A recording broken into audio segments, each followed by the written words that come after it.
In this journey, the people of Kenya engaged each other across the country with courage and determination and negotiated relentlessly on the understanding that a new governance paradigm was absolutely necessary and, in fact, inevitable.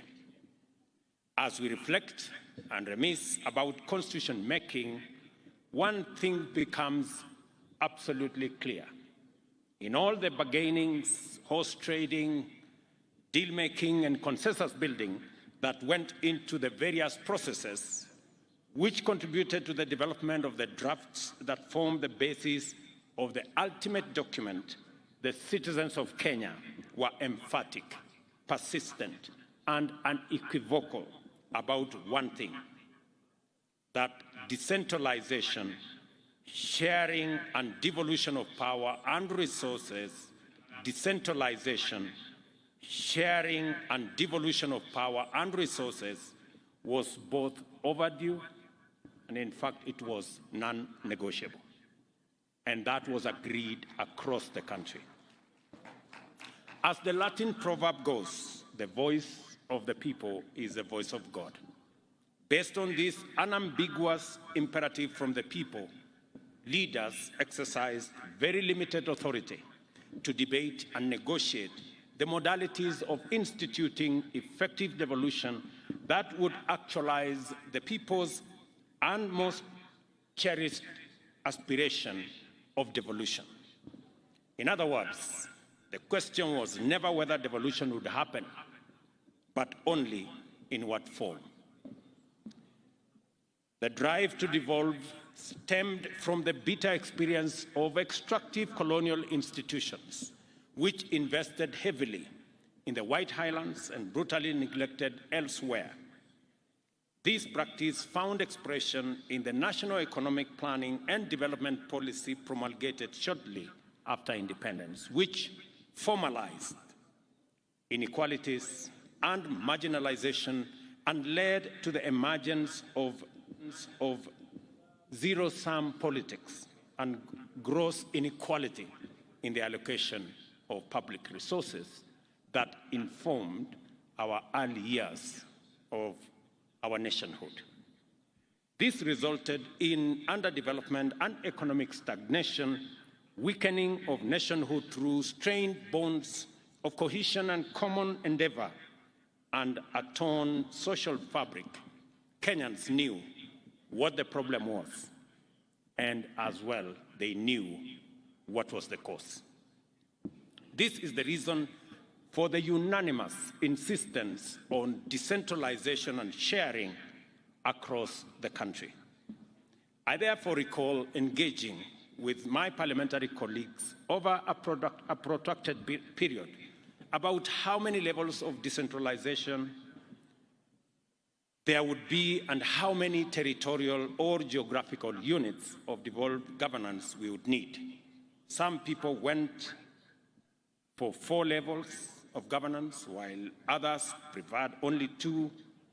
An ambitious middle ground proposed 3 levels. Similarly, reluctant devolutionists campaigned for 8 units to coincide with the administrative provinces, whereas others wanted 14 regions, yet others demanded numbers varying from 24 to 56. I happen to have been part of this history, and I am very privileged that I participated in this conversation. And I'm very happy that today we are celebrating 10 years of devolution. What was no longer subject of controversy or subject of canvassing was the principle and object of devolution. The people had been clear, and on 27 August 2010, Kenyans ratified a constitution which embedded devolution into the very definition of our republic under Article 6 that describes the territory of Kenya, not only in terms of its boundaries, but also according to our counties. In Article 10, the Constitution also highlights sharing and devolution of power, democracy, and participation of the people, as well as equity, social justice, inclusiveness, non-discrimination, and the protection of the marginalized as national values and principles of governance, with preemptory implications for the exercise of constitutional authority by any person at any place at any time. Counties are therefore intrinsic to the Constitution and proper definition of the Republic of Kenya. They exist to serve as platforms of actualization of the sovereignty of the people in several fundamental ways. They make state power more democratic and accountable, and promote unity through diversity by arbitrating between competing political impulses towards disintegration on one end and over-centralization on the other. Devolution also restored to the people their powers of self-governance and promoted their participation in the exercise of powers of state and in making of all decisions that affect them. Under devolution, our communities regained the right to manage their own affairs, while the interests and rights of minorities and marginalized could no longer be ignored. Article 174F of the Constitution sets out what the chair of the Council of County Governors, my dear sister there, Anne Mumbiwa Iguru, correctly referred to as the role of county governments as the last mile implementers of critical development agenda, including the AU's Agenda 2063, the UN Sustainable Development Goals, Kenya's Vision 2030, and the bottom-up economic transformation agenda. It states that one objective of the devolution of government is to promote social and economic development and the provision of proximate, easily accessible services throughout Kenya, as is that of enhancing checks and balances and separation of power. To remove any doubt as to what Kenyans really wanted to do with devolution, the Constitution sets out one object of devolution to be that of facilitating the decentralization of state organs, their functions and services from the capital of Kenya. By design, devolution was destined to instigate unprecedented transformative change in every part of our political governance and development reality. It recalibrated our democracy, development, and reoriented policymaking by simply redefining what was at stake at all times and handing over power to the people in their greatest number. This change was dramatic, and a change management framework was essential to the smooth transition into the brave new world that we got ourselves into. Despite the efforts of the Transition Authority and the Commission for the Implementation of the Constitution, the inauguration of devolution a decade ago was fairly noisy. And I know it because I have had the privilege of being the chair of IBEC since the first day we rolled out devolution until I changed jobs. Executives of both levels could not agree on mandates, each suspicious that the injury of losing functions would inevitably be followed by the insult of losing funding. Legislatures, too, had their friction. At the same time, county assemblies and executives had many a disagreement over respective authority and limits, while at the national level, the Senate and the National Assembly engaged in a tug-of-war over oversight and budget-making mandates,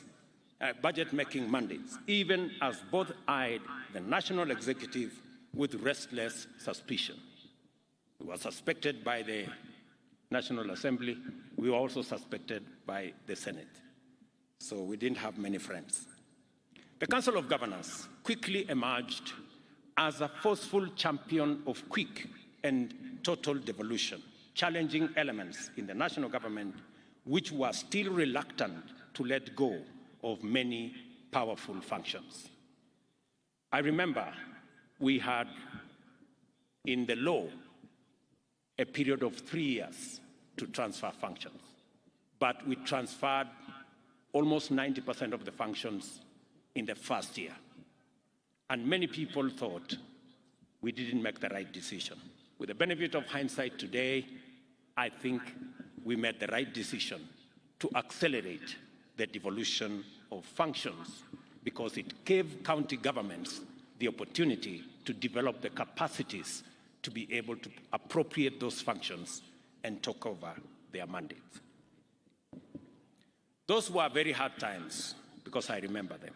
But there were also times of fast learning and quick adaptation to relentless change. We discovered the limits of adversarial competition and zero-sum contests and recognized the power of alternative dispute resolution and patient consensus building. Article 189 began to make sense and to take shape of a very inspired consent, while the intergovernmental frameworks, Intergovernmental Budget and Economic Council, and the Intergovernmental Summit revealed their value because we managed to sort out many things using these frameworks in a negotiated way rather than taking things to court. Once everyone was finally clear that there were no losers, no winners in the transformation, and that devolution and Kenyans had won, leaders at both levels of government finally got round to recognize the brilliant genius of the people of Kenya in never once doubting the power and the promise of devolution. Devolution has grown tremendously in a decade. It has matured from a delicate fledgling with limited institutional capacity to administer resources, provide services, and generate own revenues, to fully operational governments touching the lives of people at the grassroots, undertaking ambitious development programs and driving economic growth. And we commend our county governments for the transformation that is visible in the Republic of Kenya. There remains much more to do, and many shortcomings are still evident. But only a serious, inattentive person would say today that devolution has no impact in any part of Kenya. And you have to be really ungrateful. Very often, many of the positive outcomes of devolution are evident to those who have observed our rural areas and formerly remote and neglected regions over time. I am particularly encouraged by what we have achieved in the areas of health, agriculture, education, infrastructure, trade, development in the last 10 years of devolution.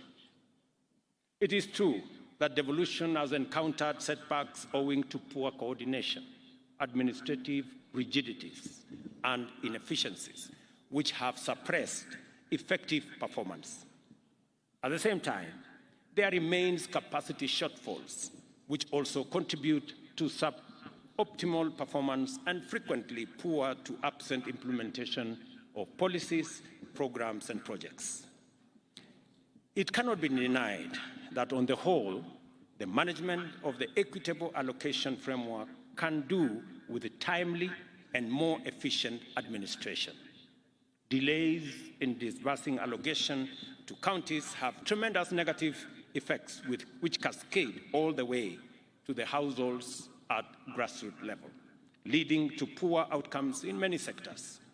There is no excuse for this, and we simply have to do better.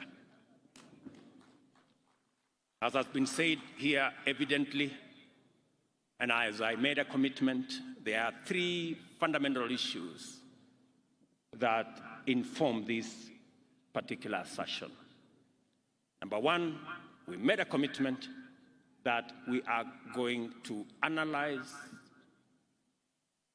and frame all the remaining functions that are still being discharged by national government and transfer them to the counties. I am very happy that between the national government and the transition, the committee that is responsible for that job and the other stakeholders, we have finally agreed on the functions that should be transferred. An analysis is going on the funding that will accompany the transfer of those functions. And I am told that in the next 60 days, we should be able to transfer all the remaining functions to our counties. Number two, as was said by the Council of the Chair of the Council of Governors, being a strong believer in devolution and having made a commitment that we will do what is possible to make sure that we try to the extent possible to keep to the timelines of disbursing money that is due to counties. Two things have happened. Unlike last financial year, where we crossed the year with about 30 billion due to counties, this year, I did make sure that every cent that was meant for counties was paid before we closed the books for last year. And again, we have paid the July allocation on time. I intend, to the extent possible, to keep to this schedule so that counties can manage their issues, deliver on their mandate, serve the people at the grassroots, roll out their programs, implement their projects in a timely manner and in a way that benefits people at the grassroots. It is for the reason that I have managed to do that with my administration. We also gave a commitment to support the bottom-up economic transformation agenda by promoting stronger performance at grassroots through collaboration with county governments and enhancing the equitable allocation of the county governments from 370 billion in the 2022-2023 financial year to 385.4 billion in 2023-2024 financial year. The Equalization Fund was also allocated 8.3 billion, an increase of 1.2 billion in the same period. We made a firm commitment to the people of Kenya to strengthen devolution by implementing specific interventions. First, we undertook to transfer all the functions, as I have said.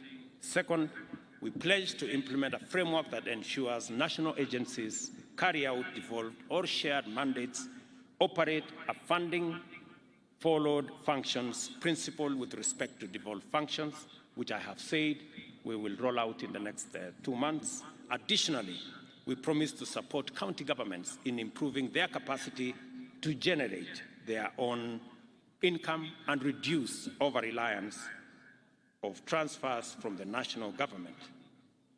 I will speak to that later. Further, we vowed to ensure that shareable revenue is transferred to counties in a timely and predictable manner and in accordance with the law. Finally, we undertook to transfer funds owed to beneficiary counties under the Mining 2016 and the Petroleum 2019 Acts, and to collaborate with counties to increase the capacity of such counties to benefit from extractive resources. Money that I have instructed to be disbursed this year.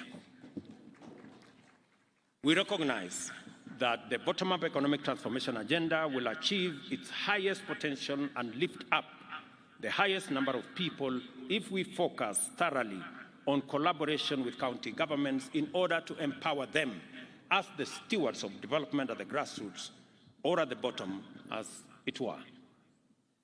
I recognize the merit in demands for increased allocation of shareable revenue to counties.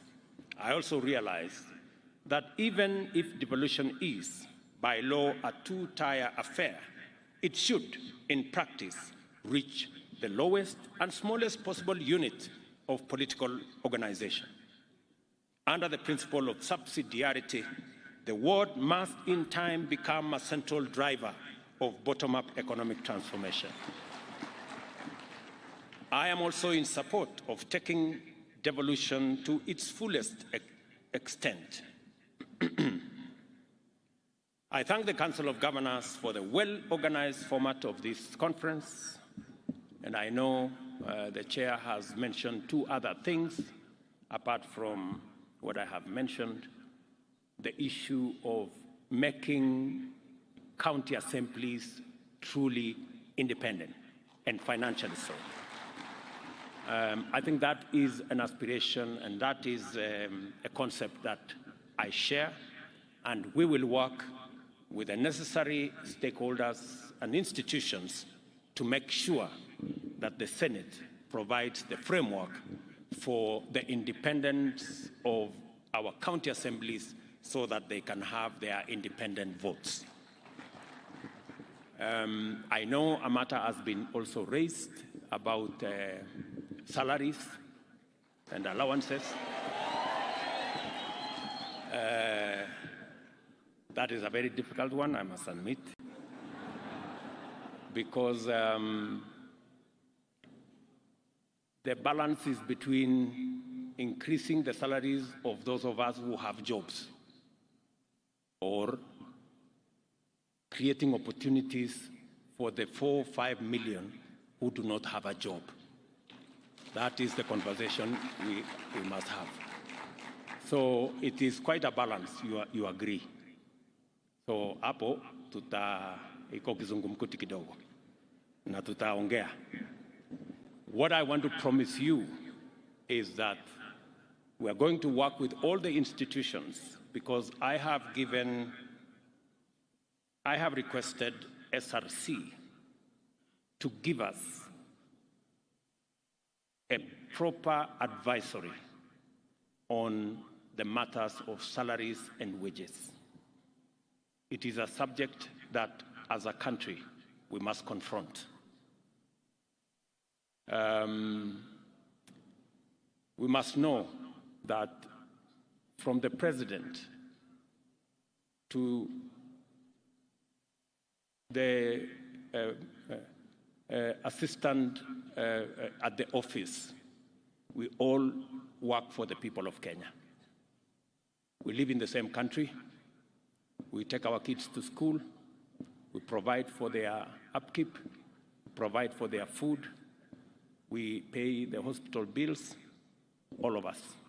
And therefore, pay must reflect the fact that we all serve the same people.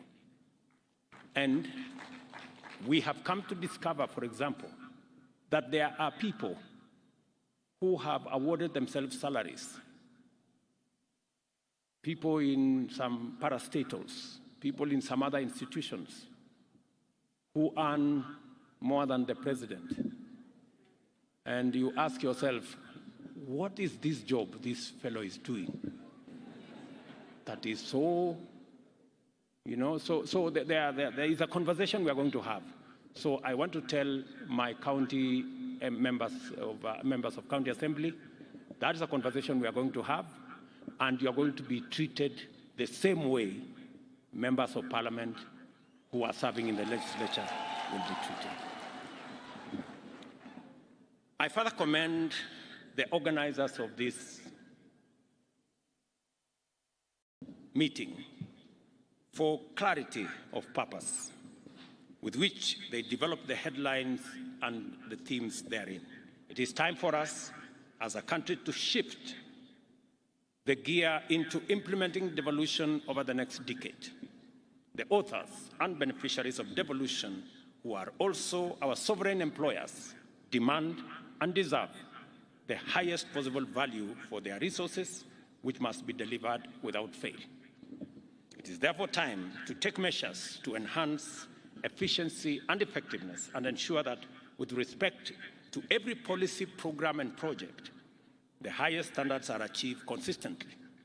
Inevitably, this requires us to finally usher in the performance management for high quality and sustainable service delivery in our counties. We know from experience that a robust performance management framework has enabled us to implement the Vision 2030 and achieve other ambitious targets with greater efficiency. We have a duty to deliver the same benefits in our counties. The next phase of implementing devolution also requires us to think long and hard about the most fundamental variable in all development agendas, that is resources. Over-dependence on allocations is beginning to unfairly constrict the frontiers of productive possibilities for the devolved units and severely limit their horizons of transformation. We see counties as the most sustainable drivers of shared prosperity and bottom-up economic transformation. Our partnership with counties in implementing aspects of our agenda has enabled us to accomplish a lot of positive outcomes and outline great possibilities for future partnership.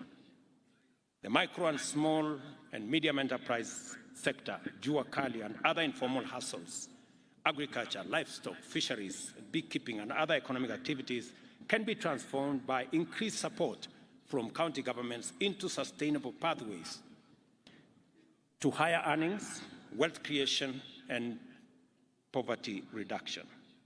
The emergence of regional economic blocs and other inter-county collaborative mechanisms to kickstart broad industrial activity are a highly promising development.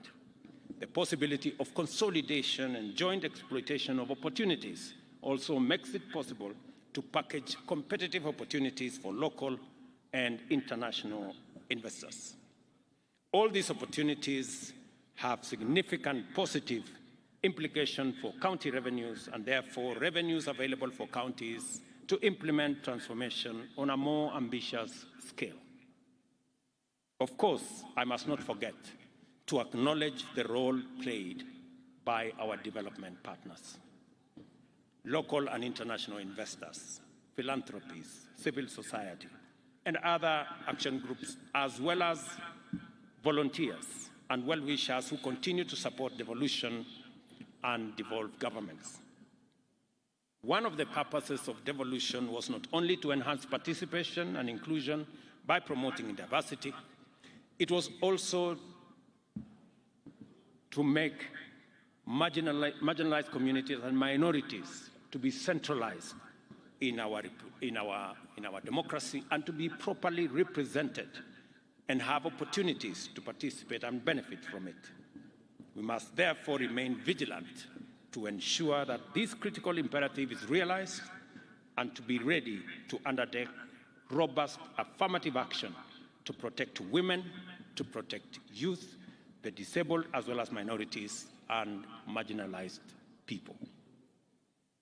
In her clarion call for champions of devolution, the chair of the Council of Governors enumerated various challenges faced by devolved governments, and her assessment is fairly well considered. It is important that we endeavor to resolve these challenges, and I believe that a number of commitments and interventions I have canvassed above go some way towards addressing them. One item was conspicuously absent from the chair's list. It is well known, has a long pedigree, and equally formidable legacy of devastation. Kenyans agonize continuously over it and would like to witness decisive action to bring it to an end. It is poor governance and specifically corruption, manifested through incompetence, negligence, poor professional standards, inefficiency, waste, mismanagement, and outright theft. I am happy that the plenum session set out good governance practice as one focal area for the attention of this conference because I have made my commitment to good governance and, in particular, decisive action against corruption very clear. On the 10th anniversary of devolution, we must use the 8th Devolution Conference to speak emphatically to an issue that must disturb all of us. As far as I can tell, it was never the spirit or intent of the people of Kenya to devolve corruption, mismanagement, and malpractice to counties. Yet, many counties have evolved into notorious epicenters of wanton looting, with everyone from the executive to the county junior staff implicated in a wild free-for-all at the expense of essential service delivery. Many innocent Kenyans are victimized, undeserved, or altogether neglected on a daily basis because of this devolved criminality. Counties must not become drivers of scandal, incubators of graft, or embezzlement hubs. The people of Kenya deserve better, and they must be rid of this reckless betrayal. We must liberate the devolution from corruption. I speak about this with passion because it is a conversation I have equally had with my cabinet and my PSs and members of parastatals. It is a conversation we have had. It cannot be business as usual, friends. And this fight, we have to lead it from the front. It causes mayhem and chaos in the delivery of public service. And Kenyans across the board, from the entire political divide, want us to stand on the same side against corruption. I know they do. For this reason, we shall treat corruption at all levels of government as a high-priority law enforcement issue requiring expeditious and decisive response. Regardless of position, office, or status, any person implicated in the loss of public funds, whether in the national or devolved government, must encounter the punitive consequences of their action in full. I expect the agencies concerned to move with speed and attend to the many cases of corruption that are festering in many counties, including Uasin Gishu County. I wish to submit to this conference that we have a proven hack, a smart solution to kill the two birds of poor governance and efficient delivery of service with one stone. That hack is digitization and automation. I therefore encourage you, my friends, the good people who run our county governments, to embark on the journey of integrating digital solutions and ICT to service delivery and project implementation in your counties. We are open and we are going to support all the county governments to digitize their service. I am very happy that many counties have come forward to work with the ministry responsible, the ICT ministry, and the Ministry of Interior in making sure that we digitize all our services. I have also instructed the departments responsible to work with counties. If you need support in matters of raising revenue, digitizing the revenue space, we're going to work with you so that as we digitize services or collection of taxes at KRA and other areas, we are ready to work with the counties to make sure that we support the counties as is required of us by the law in making sure that you too are part of this digitization and automation process. Let me make a summary, let me make a summary in a very short way of where I think what I have said in many words.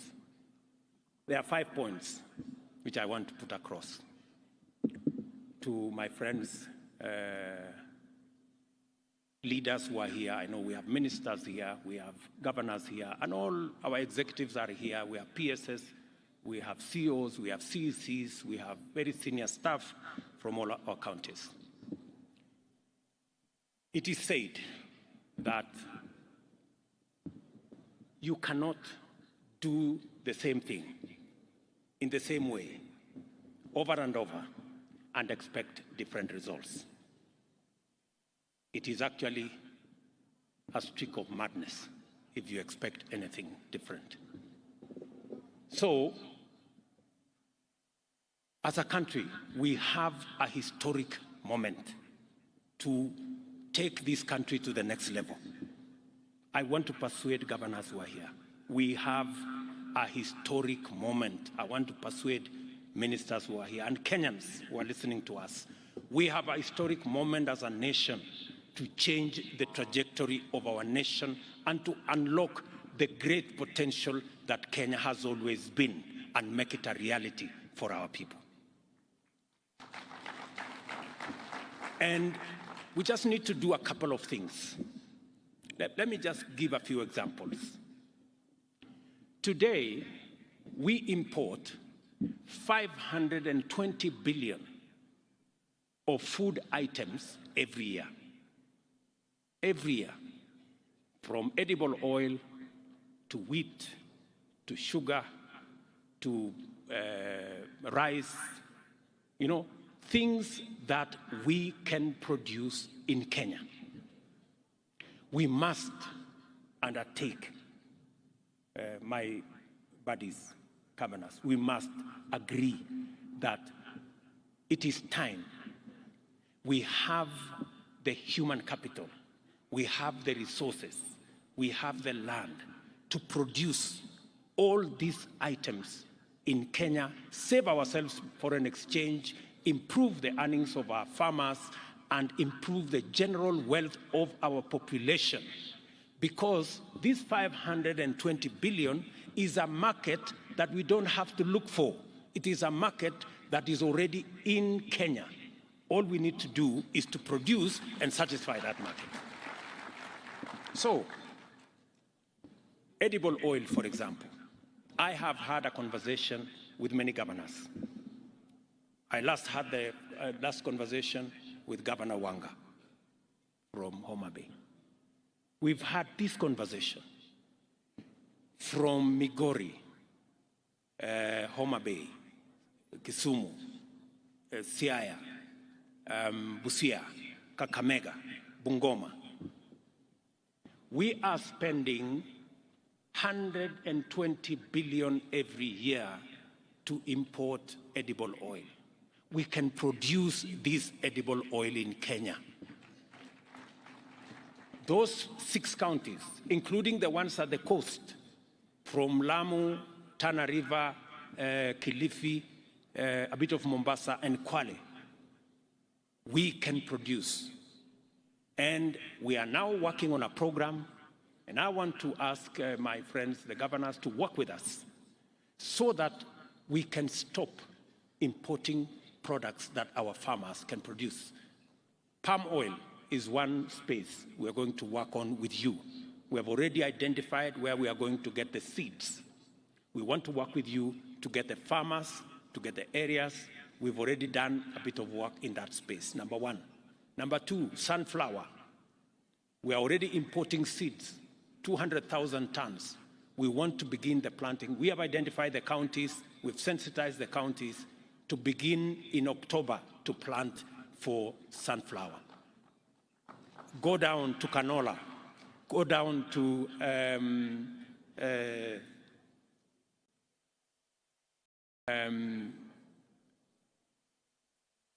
system in Busia. Go down to,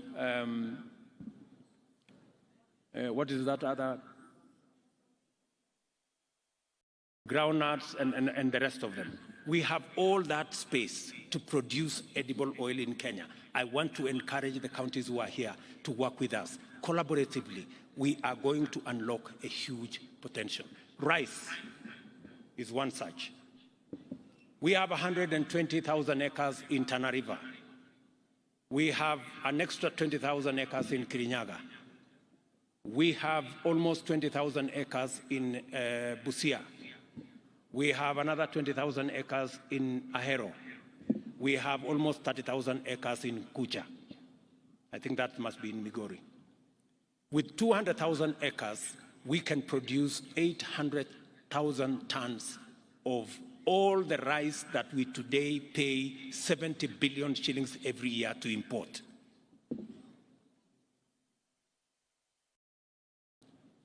The numbers are there, the farmers are there. We have what it takes to do all that. Let me also say something about sugar, which we are sorting out, cotton, which we are already disputing, seeds, livestock. We have 650 milk coolers that shortly we will be distributing to counties to support our dairy, make sure that dairy and milk is of the quality that gives us more money. The whole space about leather and meat and what we are doing in that space. Good people, we must stop importing these 520 billion shillings every year that our farmers can produce in Kenya, and we need to work together to make sure that that's not what happens. Number two, we need to agree on being deliberate and intentional about creating opportunities for our young people to find jobs and work. You heard my elder sister make what she said here. By the way, many people may have been wondering whether she was talking about Kenya or another country. For your information, she was talking about Kenya. Yeah? And we have managed, you've seen the list of investments that have been done in the last 12 months. And it is because we made a conscious decision to change some of our policies. When I made a commitment, when I went to the American Chamber, when I made a commitment that we are going to change our laws, we are going to change our policies to make sure that Kenya becomes investment friendly. Many people did not realize where we were going. Today, of all the 9 or 10 issues Meg put here, we have implemented 80, maybe 85%.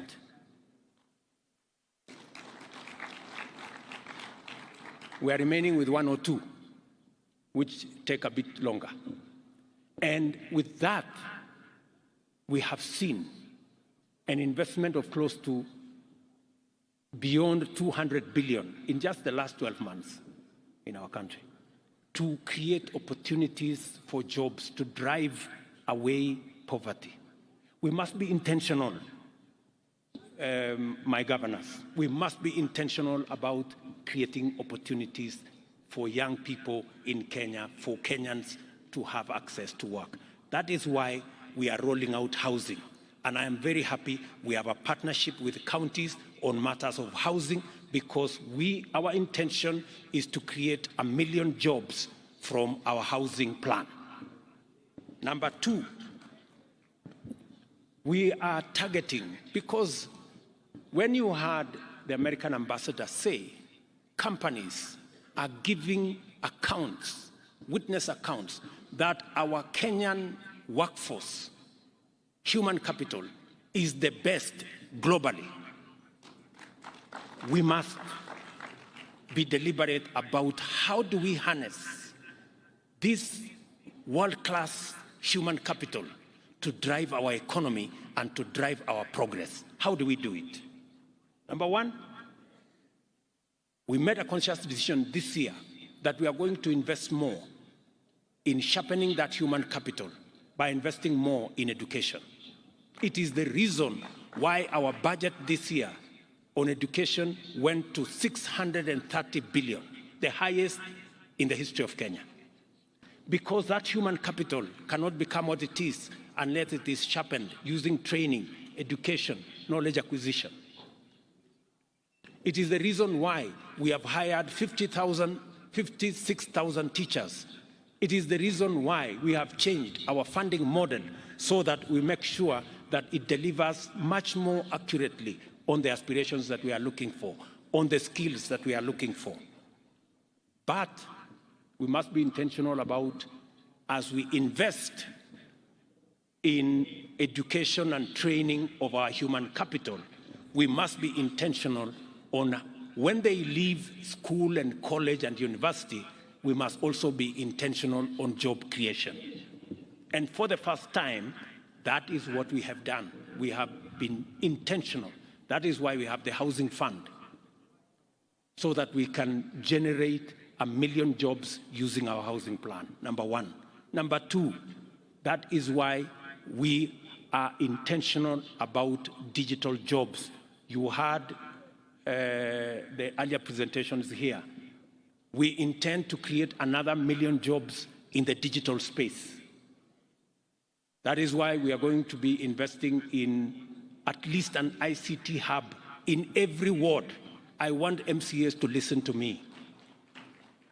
You must demand where is the ICT hub for your ward. We are working with the members of parliament. We are working with the ministry so that we can have 500, 1,000 young people around our ICT hubs for digital jobs. We have huge opportunities for digital jobs. Number three, and before I go to number three, I have also asked our friends, the county governors, that we also want to tap into the vocational training centers under the county governments. We want the vocational training centers to be also hubs of ICT.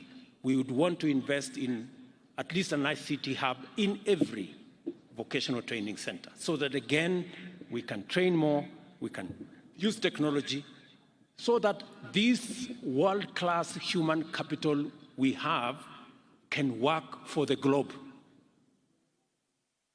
Number three, we are working on making sure that this world-class labor we can export. And I want to thank many countries that have given us opportunity to export our labor. I have given very clear directions to my dear sister Florence. She knows what she must do for us to at least get 1 million exports of labor from Kenya, 1 million jobs. In our manifesto, we made a commitment that we want to increase our remittance from diaspora from $4 billion to $10 billion. That is 1 trillion shillings. That is going to be an opportunity for us to create jobs. And finally, on matters job creation, we have advertised, I think, the first 14 county aggregation and industrial parks. We have already gazetted, I think, 5 special economic zones. It is one of the conversations we had with the American Chamber of Commerce. You just heard the opportunities. The American market alone is expecting more apparels from Kenya. That is why we are establishing a special economic zone in Busia, in Eldoret here, in Naivasha, in Dongokundu, in Sagana, in Del Monte, down there, and we are looking for additional land so that we can increase the scope of our exports into the globe. We have huge markets waiting for our products out there. Those are areas of job creation. You just heard that with the little intervention we made, there is a new investment in Athi River that will create 20,000 jobs. These are opportunities, and I really want to have a conversation with the county governments so that they too can take up and pick up these opportunities and drive them. I wanted to say this. We must be intentional, we must be deliberate about creating opportunities for Kenyans to work so that we can improve their incomes and we can drive our progress. Number three, partnership. My friends, governors, I'm really asking you to work with the national government. In this national administration, you have a partner and a friend. We have no intention whatsoever to take over any county function. We have no intention, and I want to say on this platform, all we want is to support the county governments for them to achieve their mandate, and we will support you to the extent that you want us to support you. Yeah? Because we do not want to take over any function. We want to help, because the success of every county is the success of Kenya. Because we do not have citizens that belong to the national government. We have only one citizen. Those who elected you are the same who elected the national government. Sindio wangwana? So hapo ndio mimi niko. So issues like UHC, we want to work with you. Community health promoters, we have already agreed on a formula.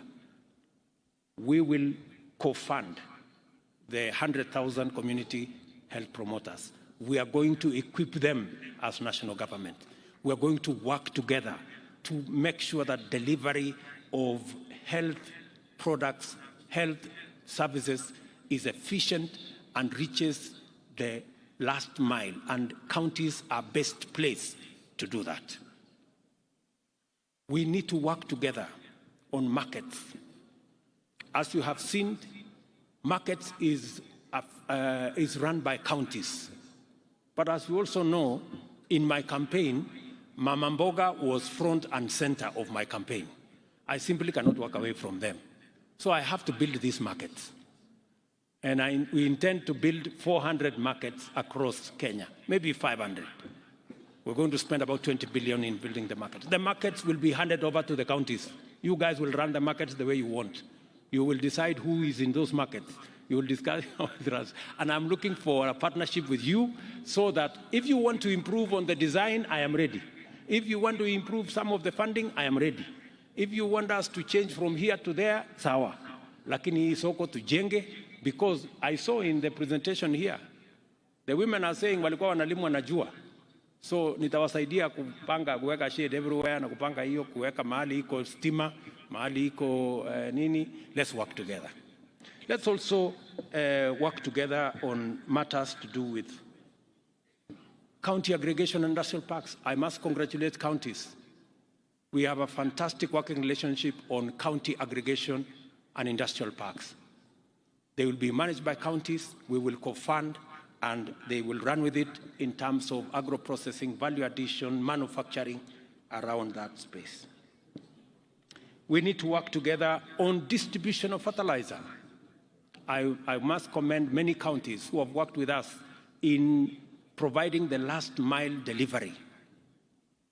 As you are aware, we believe that counties have the capacity, working with the national government, to be able to deliver to the last mile. Let us work together on matters mitigating climate change. I'm very happy that today you overshot your target of planting 2 million trees. I am told by the chair you planted 7 million trees. Tuwapigie makofi counties jameni. They've done a wonderful job. That's the space. Work together on manufacturing. Work together on mobilization of revenue. You know, even as the national government works hard to keep up to the schedule on paying on time for the shareable revenue, I want to encourage counties to also look at ways of own source of revenue. We are going to assist you so that you can meet your targets and we can do more around own source of revenue. All I am saying is partnership. Let us work together. Finally, we also need to work together in mobilizing resources.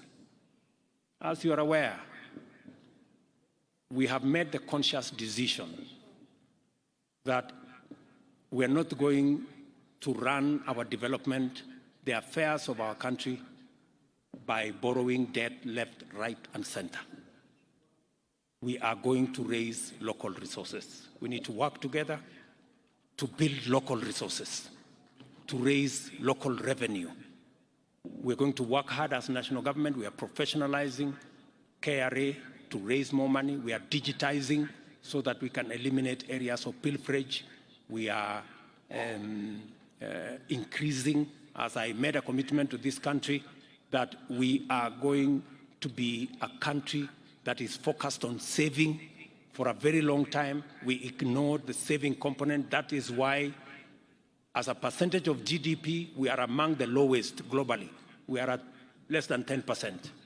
Other countries are all the way to 50%. So we're going to do more with our NSSF. We are going to do more with savings so that we can save and be able to fund our own development using our savings. I want to encourage counties to work with us in that space. Let me finally have the saying that on source of revenue and doing everything that we are going to do.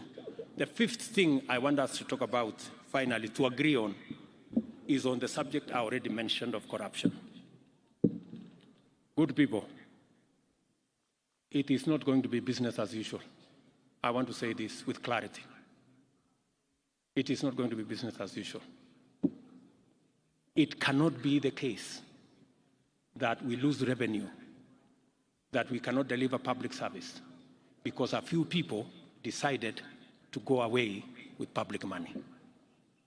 It's not going to happen. It's not going to be business as usual. We will do whatever it takes. Whoever it is, whatever office you occupy, whatever friends you have, it will not be business as usual. I want to say that with clarity because I know in here we have very senior officials of both county and national government, so that when whatever happens, happens, let nobody say, I wasn't given notice. Everybody has notice. Those are the 5 things I wanted us to agree on. Let me finally say that on the subject of debt, I have made myself very clear. We are going to do more saving. We are going to raise local revenue. We are going to raise own source of revenue in counties. And we are going to stop corruption so that we have the money to run our show. I said also that we are not going to be importing things left, right, and center. That's why in this year's budget, cement, steel, furniture, fish, we are going to build local capacities for those. We are not going to be importing. And as I have said, it cannot be the case that every other time we think, we are thinking of how to import more. Let me finally say, as I said, we are not going to subsidize consumption. We are going to promote and we are going to invest in production. That's what we are going to do. It cannot be that we are importing edible oil, we are importing all the other food items from rice and everything else, as I said earlier. We have to have a paradigm shift. We need to invest in production. And I am very proud of our farmers. Our farmers, if there are any patriotic people in Kenya, it is our farmers. Just with the reduction of fertilizer from 6,000 something to 2,500, they have done an extra 200,000 acres of crop. If you see in Kenya, everywhere, our farmers are doing a phenomenal job in producing food for us as a country. So instead of subsidizing that corner, we are going to be promoting production. I know there is, I saw some story today in one of the dailies who said we've gone back to subsidies on oil products. Let me tell the country that we will not go back to subsidies of any nature that distort things and causes us a lot of unnecessary leakage. If the Nation newspaper would bother to understand the facts, we are making prudent and proper use of the Petroleum Development Levy that is provided for in the law. It is meant to develop the petroleum industry, and it is meant to stabilize prices whenever we have unintended hikes. Instead of the nation commending us for using the Petroleum Development Levy as was provided for in the law, they have decided to be negative. And that is how we suffer as a country. All the positive things that are made by our friends are destroyed by the very negative things that we say about our country. I hope that the Nation newspaper has learned something from what Meg said, and that they will stop this tirade against the people of Kenya and against the government of Kenya, unless they have another country that they belong to. I'm told they are owned by some people who don't live in Kenya. Maybe that's why they don't give a damn about what happens to our country. Let me finally, I've said finally several times, but you have to forgive me. I am also in my hometown, so I am allowed to do a few things. So I think we have, I have said everything I wanted to say. I'm really happy that we are doing this. We are having this meeting of minds. I want to promise my colleagues, governors who are here, that I have every intention working with them to promote everything they are doing. And whenever they need any support from me or from the national government, we will be ready. I know our development partners have done a phenomenal job in working with us to plug the gaps that occasionally exist. And I must commend them. I must commend our development partners. They have been a very useful resource for us as a government, and we will continue to work with you. In a very special way, I must commend my elder sister, Meg Whitman. That lady is phenomenal. Hata nyinyi mnakubali, huyu mama ameongea kuliko sisi wote. Ni kweli ama si kweli? Mbona tusimpigie makofi? Simameni tupigie makofi huyu mama. We must. Tumpigie makofi huyu mama and all our development. Thank you very much, Meg. You spoke like the 50 million Kenyans, one person. So thank you very much, and thank you. I'm not saying this to say anything else about the other people. Thank you very much, all our development partners. You have done a phenomenal job. We appreciate, and I speak so from my heart. On behalf of the people of Kenya, we appreciate your partnership. We appreciate your support. We appreciate your goodwill, and you can count on ours. Tafadhali tuketi chini. So asanteni sana ndugu zangu, mimi nawapenda sana. I truly love you guys. Na nawatakia baraka ya Mungu. Hiyo maneno ingine, najua MCS wamesema wanataka kubook appointment ya kuongea na mimi. Mimi niko tayari. Nishamwambia watu yenu ya kwamba unajua kuna maneno ingine tunaongea nyuma ya hema. So hiyo maneno ingine tutaongea juu ya hema. So na mambo ile ingine we will engage. Asanteni sana. God bless you and enjoy your stay.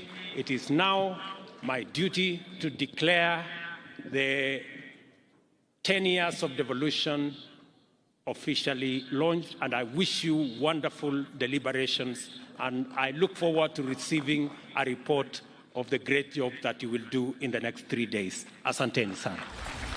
Thank you very much, Your Excellency. And just 2 things, Your Excellency, that we'd like you to do, and that is to launch the devolution book and then launch the joint county bankable investment book. But we'll start with the devolution book on this side. So I'll call upon the COG Executive Committee, the chair of legal, that's Governor Mutula, and USAID Ambassador Meg Whitman to just come and witness. Allow me to count you down as we wait for